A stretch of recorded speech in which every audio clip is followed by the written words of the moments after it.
Welcome to Spiritual Badass TV, Evan Griffith. Debbie Ann, thank you so much for having me. I'm thrilled. Well, Evan is an art gallery owner, among other things, and a writer and a spiritual badass. I'm interested in hearing your take on self-love as it applies to the creative process, because every artist knows that you have to be self-bolstering at times. If you have doubts within yourself, the world is going to reflect that to you. It's a big old mirror, right? Oh, you're so right. Now, we've been in the art gallery business for 20 years. And before that, I was in creative design and I've been a writer my whole life. So this really speaks to the heart of everything that I've been doing for decades.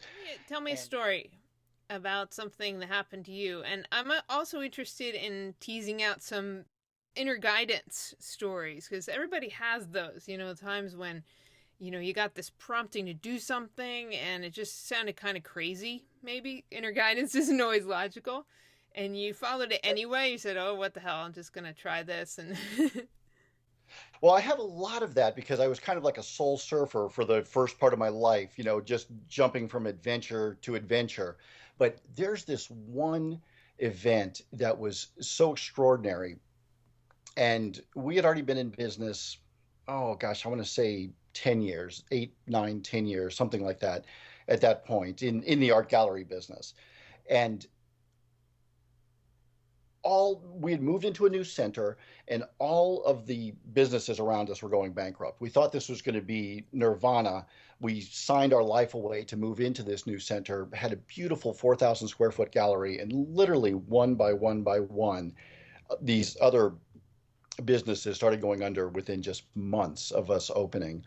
And I remember just having this weight, this dread that was on me, and you could just feel it, um, to the point where my dad, who's not a very communicative, empathic, emotional kind of guy, was standing with me in the backyard at one point. He's going, Evan, it's only money. It's only money. What is it? It's only money. You're only going to just lose everything. You're only just going to lose everything. What's the big deal? Let it go.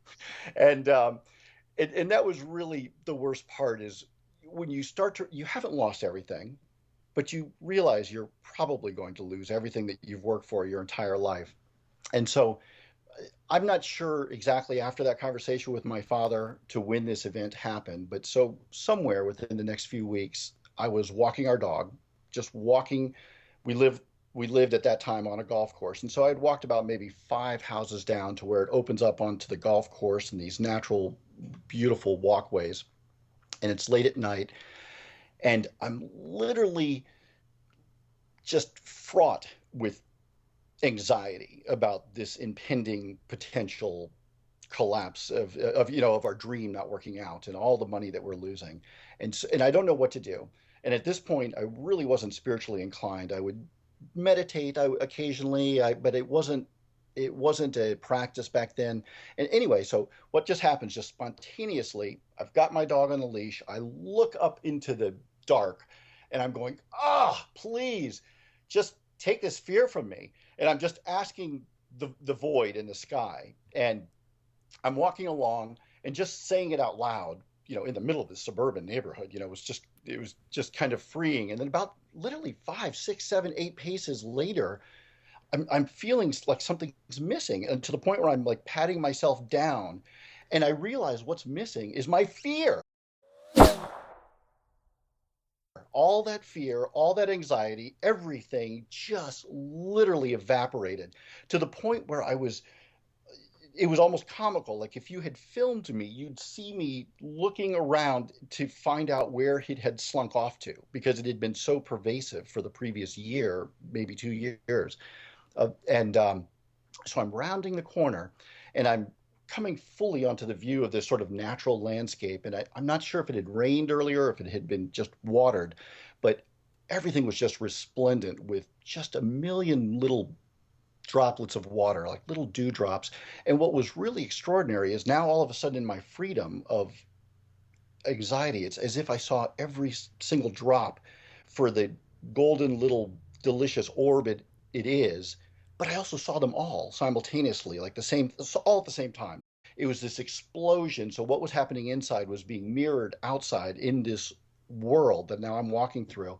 So I'm continuing on. And at this point, it's almost like a bliss magic carpet. I'm not even aware that I'm walking. I'm just walking. My dog is just doing whatever it's doing. And then this new insight hits me. My God, if this is true, if you can literally just ask, if you can just ask and have something this big answered right away, then my life has changed, and I have to now look into that and see, why is that? Why is that? What is that principle? I can't just ignore this.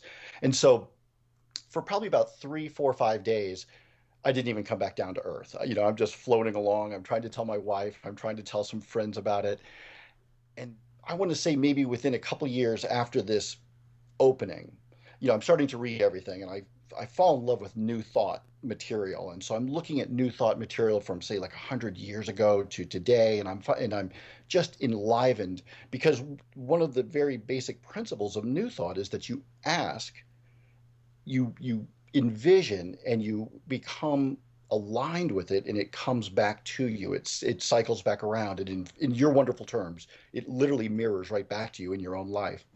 And so I remember who it was, but anyway, this woman that we knew walked in one day, and she goes, "I think you should read this." And she gave me an Abraham Hicks book called Ask and It Is Given. And that just really blew me open, because it takes that Jesus principle of, asking and it will be answered, knock and it will be opened into you. And it takes that and just explores it in a modern, contemporary way that I really get. So out of that just sort of came everything. That was such an amazing story in a lot of ways. I mean, for one thing, it's funny you bring up Abraham Hicks, because I was thinking that Abraham's always saying, the first manifestation of change is feeling better before the outward conditions change. You feel better, something shifted, and that was really obvious to you. And it's so beautiful. I guess it was an intuitive prompting to do that. Subtle intuition is very subtle. It's not always like an overt voice telling us something or showing us something. It's just an urge that you acted upon, just to say, take this fear away from me, at that moment. And it's true, because it's very unlike me to just shout something in the middle of our suburban neighborhood at night. But it was just right there, and I did it. The whole thing it changed. And that's radical. And that's radical to shout in a suburban neighborhood. It's a small thing, but yet most people won't give themselves permission to do that. So there's the self-love component. You have the urge, you act upon it, even though it's socially unacceptable or illogical. That doesn't matter, Yes, yes. And in fact, even though I had this wonderful, sort of like sloughing off of a lot of that energy, it just like everything, it's a journey, and it's taken me many years to understand, to look at my underlying beliefs, and okay, why do I seem to go through some of these experiences, and other things just come to me so easily. I've always been extremely fortunate in relationships, so once I started looking at why do relationships work so well for me, I had to sort of look at that and then transpose that energy onto other areas of my life, and it started to make more sense in that way. Yeah, and this story, I mean, you didn't tell a lot of the gory details, the juicy details. I know I've read some of it on your blog. By the way, your blog is fantastic. It's just hilarious and entertaining and inspiring. It's freakybeautiful.com. And Yes. so your story, of financial demise, if you don't mind me calling that, and rising from the ashes, it's a silver lining story, because on the surface it looks horrible, like, oh my God, he lost everything, he had to move out of his dream house, and he had to downsize and really shift gears. But it really speaks to, like, what are we doing here, and what are we here for?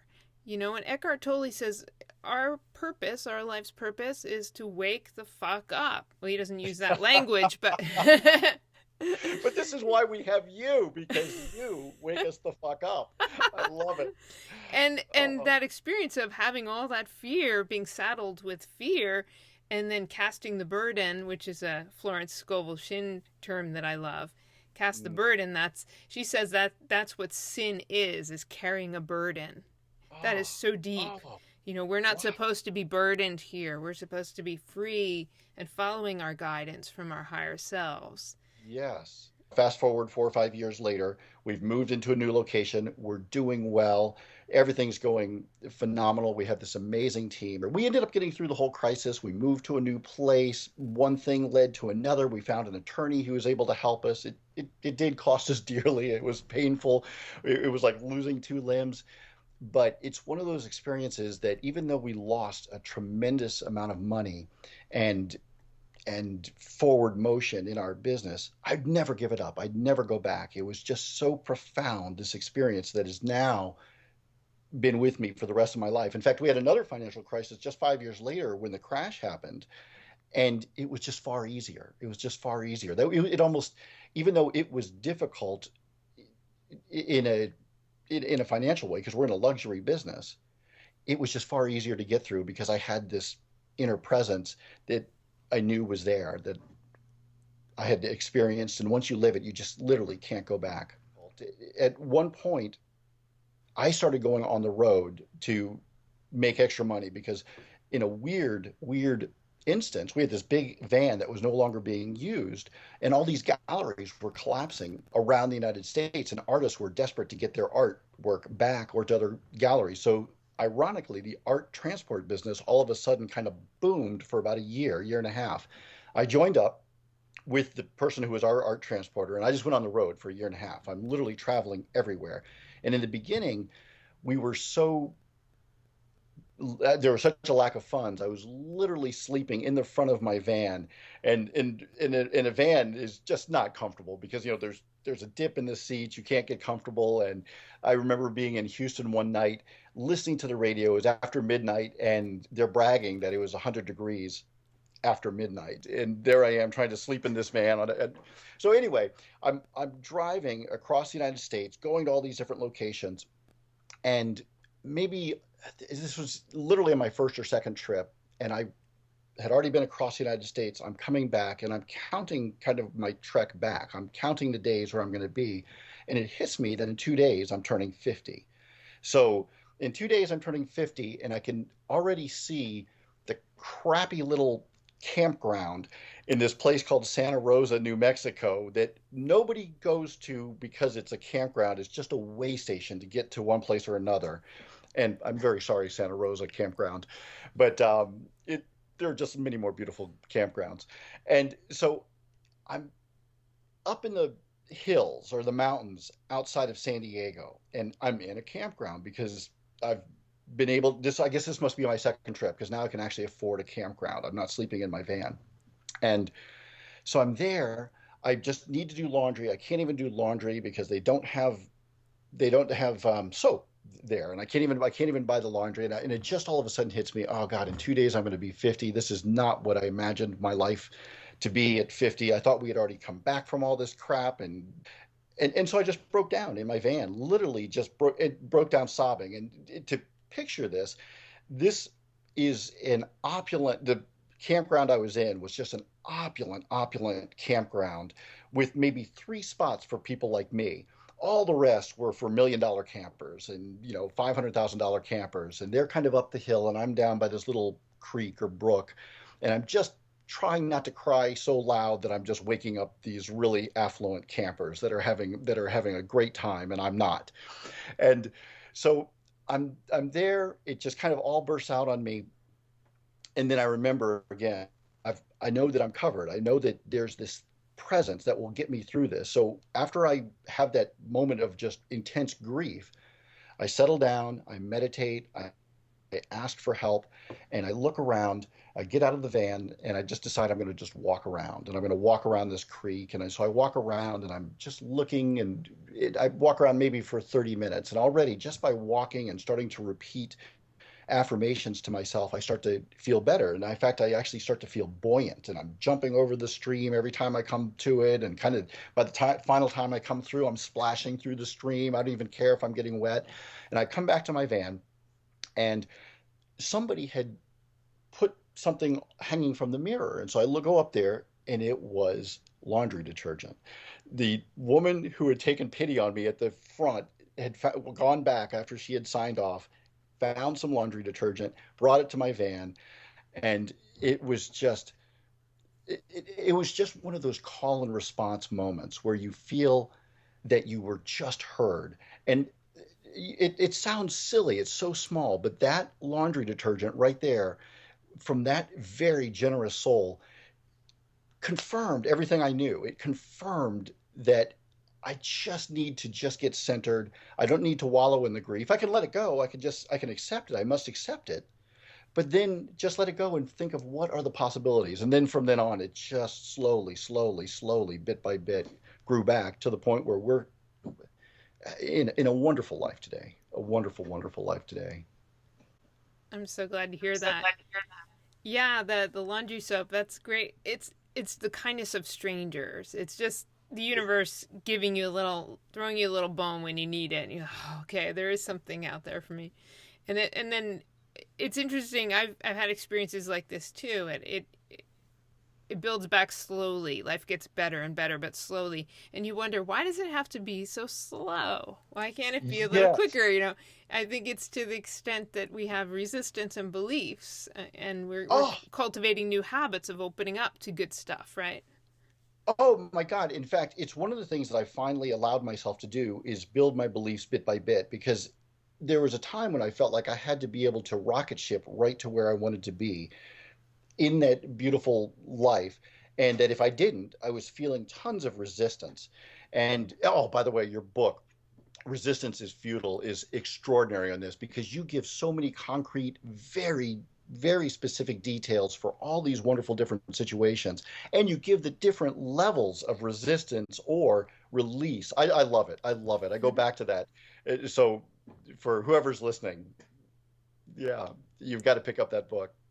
Um, but one of the things that I realized my whole life, I've always enjoyed challenges, so I would do, say, a bicycle trip or, across part of the United States, kayak trips that would take a month, a motorcycle trip that would be from South Florida all the way to Canada and back to New York City, and I loved writing books that would take me 2 or 3 years to write when I was younger. So I had this romantic idea of struggle, which I didn't realize that I had inculcated in myself because I was so proud of myself every single time I came off of one of these trips. It was the realization that I had this love, not even addiction, just a love of struggle. Like I love to overcome things that were very, very difficult. I love to do things that were very hard for other people to do.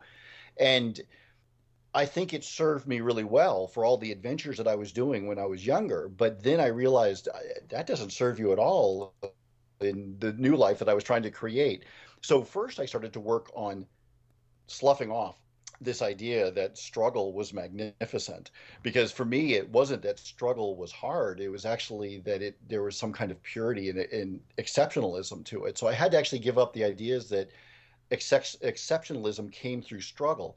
And one of the most interesting ways that I noticed that exceptionalism does not necessarily come through struggle is by looking at creative people, looking at entrepreneurs.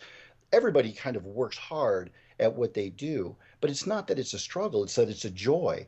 And frequently you'll see that people who are wildly successful in what they do work less than other people do. I'm really blessed to know a number of those people, and it's extraordinary to see how successful some people are with working far smarter and far clearer than others do. So it took me a while to reorient from this love of struggle into just a love of ease. And you were mentioning it earlier about how it's oftentimes bit by bit and it can be frustrating. And I remember at some point during this crash that I had to just accept that I was going to be building my belief system a bit at a time. And I'll give you a great example. In the beginning of the crash, we didn't know if we could, let's say it's a Thursday and I'm paying bills next Monday. I didn't know if I'd be able to make payroll on Monday, and it might be Thursday, Friday, and I would just be sort of begging and then getting into the calm place and imagining. And then I always sit down with our very part-time CFO, and so our CFO would come in, and I'm imagining that I'm going to be sitting with him, and he's just going to be looking through our receipts and be going, "Whoa, how did this happen? How did we all of a sudden get the ability to pay bills?" And so that kind of became my initial little kernel. Like I would ask, because I found that asking works so well for me.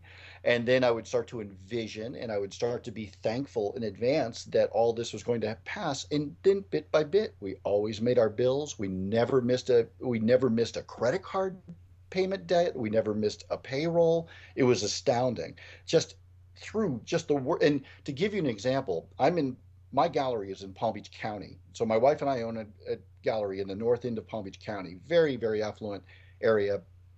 We must have had, I believe, it was at least 10 galleries just in our vicinity, within, let's say, 2 miles, 3 miles from our location, some of them very close by to us. And within a year or two, 80% of those were all gone. So this was how devastating that this was. But we made it through, and we made it through. And so bit by bit, I would build this belief that, okay, now we're going to get, instead of being 5 days away, we're going to be 7 days away, or 12 days away, or 15 days away. So this sort of impending doom, or what others might call bankruptcy, that looked like it might happen to us, just kept getting pushed out, and over, and until here we are, and we've got everything running beautifully. It's been going magnificently for the last few years, and it's been a real joy. Right on. It's been a spiritual badass journey. And Uh, so your bookito, um, it helps artists maybe to get into that place of more ease and joy to take care of themselves, right? And get out of the struggle, would you say? Can you what, tell us what it's called and tell us about it a little bit? yes, it's called Burn Baby Burn, Spark the Creative Spirit Within. And absolutely, it came out of this entire experience that we had, and just life experience. But one of the things that I found for me was, if I stayed too much in this distant vision, I felt the distance between where I am now and where the vision is. It could be something simple, trying to create a book, trying to get our gallery to $1 million in sales, or past that, whatever it is. And so the trick that I found was to get very, very, very clear on where I imagined the end point was, or this next point that I wanted to be at, and then to figure out what kind of daily practices in a spiritual sense would just bring me there. And one of them is, I write a vision page almost every morning. I meditate every night, and my meditation is one of love Zazen, I call it. It's a wonderful, great place to be at the end of the night. But more importantly, there's a component for workfulness. So we always think of mindfulness, and I've broken mindfulness down into sort of like three different categories in my life. There's workfulness. When I'm at the gallery, I want to be 100% at the gallery and connecting with the people that I deal with. I deal mainly with the vendors, the artists, the money flow, and we have a team that is magnificent with dealing with the clients. When I'm at home, I think of it as homefulness. I want to be with, I've got a 13-year-old son. We're very late to having a child, and we love and adore him. So I want to be there for him when we're jumping in the pool, or if we're driving between events. I want to be talking to him and not talking to somebody else because I've got to make a phone call. Um, and then finally is my creative practice. I want to every day have a spiritual creative practice, and almost just like a yoga practice, 60 minutes, an hour and a half, something that's fulfilling and rewarding and engaging, that feels like I'm imparting something of value to others as well. That phrase mirroring, and the way that you were speaking about mirroring, was so important to me several years ago. So, not long after that experience where I kind of broke down in the mountains outside of San Diego, I had come back to our area. So I was back in Palm Beach County, but just for a few days before I would take off again. And in those few days, I heard great news from about three different people that I knew, just surprisingly good news. And I could have had the impulse like, oh, why the hell not me? Why the hell not me? But instead, I remember getting off the phone with the third person, and literally going to my car and almost tearing up out of happiness, thinking, oh my God, I'm paying attention to this wild, I mean, just electric things that are happening to people that are taking them not by a step or two, but literally rocketing them to a whole new level in their life of what they wanted. And it was happening with three different people in my life. And I immediately thought of the whole mirroring thing. I'd only just become aware of it. And I thought, oh my God, that's going to happen to me. There was zero evidence that this was going to happen to me. I'm still driving around America in my van trying to save my business. And yet I was just overcome with an incredible joy, not just for these other people. I'm celebrating these other people, but I'm literally now reflecting it back to me thinking, oh my God, it's coming for me too. It's coming for me too. And it did. It did. That's beautiful. That is the best interpretation. And sometimes we go into resentment over these things. Oh, that person's got what I want, But that's resentment is a message, It's telling you that if you feel resentful of somebody else's success, it's telling you that you don't believe you can have what they have. It's showing you your limiting belief. True. It's so true, and it's something I didn't get for years. Well, thank you for sharing your personal journey. And what's the best way for people to get a hold of you? Visit your blog. I recommend it to everyone. It's really fun. Absolutely. Freakybeautiful.com is the place to go. You can find me there, and you can also tunnel in and get my email there and even my phone number. So I'm always accessible and open. I love new connections. Right on. And I'm interested to see what happens next, and keep asking questions. The power of questions is incredible. It's just, we tend to walk around and make statements, and that closes off the possibilities because we're the boss. We're giving instructions to the universe, right? We make a statement. It's the universe says, okay, boss, whatever you say. But you make a question, you're inviting some new energy to come in. What's possible? I've got to, and in fact, I've got to add one more thing, and this again is sparked by you, because lightheartedness, I feel like a lighthearted approach just opens up all sorts of possibilities. If you just think that something is potentially difficult and you can somehow infuse a zest or a brio in that kind of thing. And I see it in all of your writing. I mean, everything that you do, it's in the books and the blog sites, you just have this wonderful electric sense of humor.